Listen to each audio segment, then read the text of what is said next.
what set it off when I was young, when I was like 10 through 12, my dad worked for the Stephen Covey. He's one of the first 30 employees of Stephen Covey, who wrote the book, Seven Habits of Highly Effective People.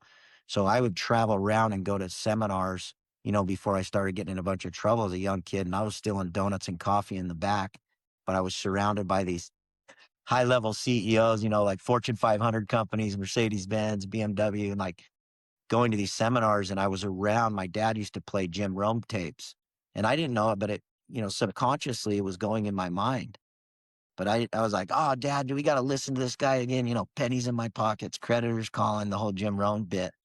But it changed my life because when I really hit rock bottom and I had no direction and I was facing going to jail for a long period of time. And fortunately, my dad convinced my PO to let my Polynesian family adopt me out here in Hawaii. I moved here when I was just right before I turned 18 and got off probation and just kind of started my journey. But it was that fundamental belief in listening to those tapes about mental toughness when I was younger that I think had me kind of go into this space of personal development and being superhuman. And that kind of started my journey.